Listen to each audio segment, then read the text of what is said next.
Ça a été long de tenir tout ce temps, lui souffla-t-il dans l'oreille. Ses yeux scrutaient tôt sa réaction, et comme pour accentuer son désir, il la supplia. « S'il te plaît, laisse-moi rester cette nuit. » Hanso hésita un instant. « Tu ne veux pas ?» l'interrompa Teae. « Non, ce n'est pas, c'est juste que par rapport à l'autre jour, répondit timidement Henseo, juste avant que Teae n'explosât de rire. Mais qu'est-ce qui te fait rire? Je suis sérieuse, tu sais.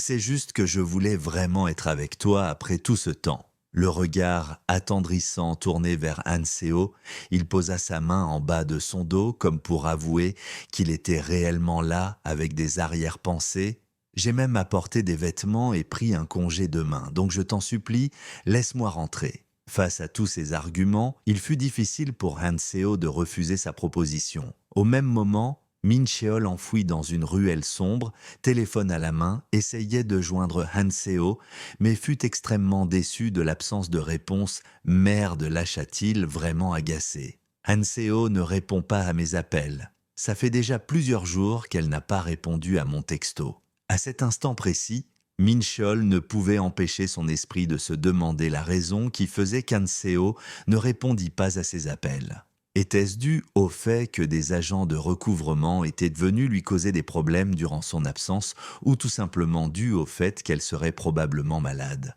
Après quelques instants de réflexion, il arriva à la conclusion qu'aucune de ces situations était peu probable car dans ses souvenirs, Hanseo tombait rarement malade. Directement enfoui dans ses souvenirs, Min-cheol se plongea dans celui où, pendant un hiver, Hanseo, enseveli sous les couches de vêtements, avait attrapé froid aux extrémités.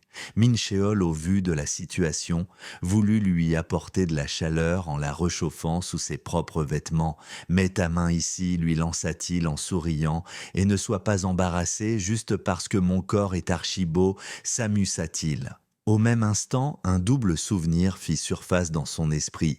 Celui de la fois où Min-cheol avait questionné sa grand-mère au sujet d'une probable astuce qui lui permettrait de faire face aux hivers rugueux.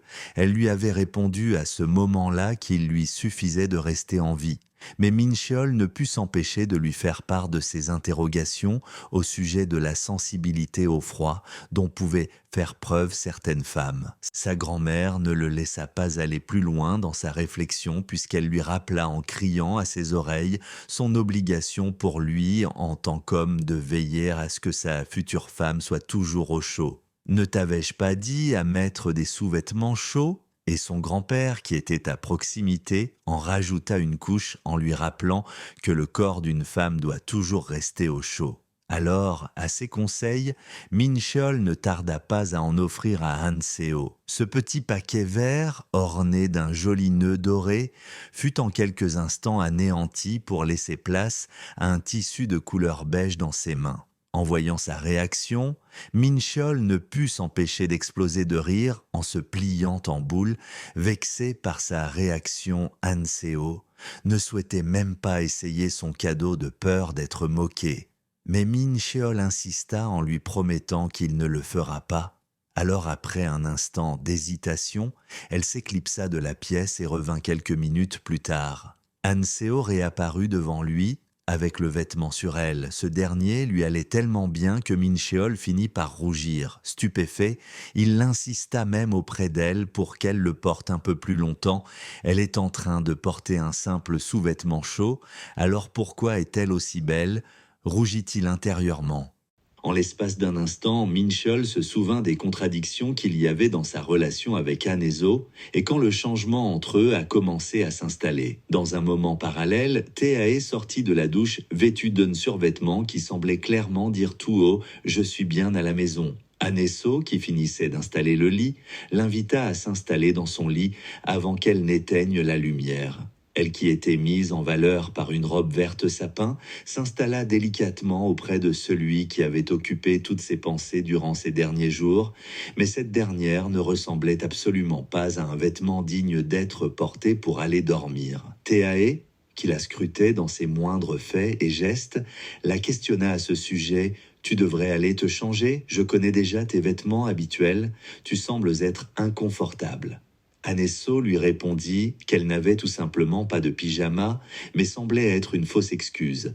Elle finit par lui avouer qu'elle pensait que peut-être il ne voulait plus la voir. Choqué par cette révélation, les yeux de Théaé s'écarquillèrent et instinctivement, comme pour la réconforter, il la serra encore plus fort dans ses bras en murmurant dans ses oreilles que ce n'était pas le cas. Devrais-je être soulagé qu'elle ne soit pas au courant ou devrais-je m'inquiéter qu'elle ne se rend pas compte que je suis à deux doigts de perdre le contrôle à chaque seconde, se questionna-t-il. Mais sans trouver la réponse, il lui insuffla tout près de son visage. Si tu gardes ça en parlant de sa robe, je risque de me battre toute la nuit avec ça, et ce ne sera pas facile pour moi. Anesso, qui avait relevé au même moment son visage, laissant apparaître ses émotions en ébullition, se laissa docilement manipuler par les mains de Théaé. Pendant qu'il déplaçait délicatement ses mains sur son corps, Théa ne pouvait s'empêcher de penser ce qu'il pensait réellement de leur relation.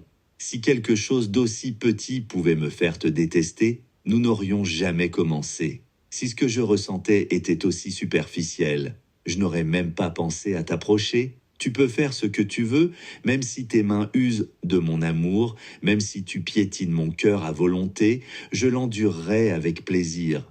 J'espère que ce sera pas lui cette fois, pas lui, mais moi. Au même instant, Mincheol, qui était résolu à résoudre le mystère qui planait autour du silence d'Anso, avait pris l'initiative de prendre un jour de congé du boulot sans qu'il s'aperçoive qu'il était suivi par Jay. Ses pas se dirigèrent directement vers ce lieu qu'il n'avait pas côtoyé depuis longtemps. En arrivant devant la porte, il comprit que quelque chose clochait, mais c'était sans se douter que Jay avait au préalable informé Théaé de sa venue.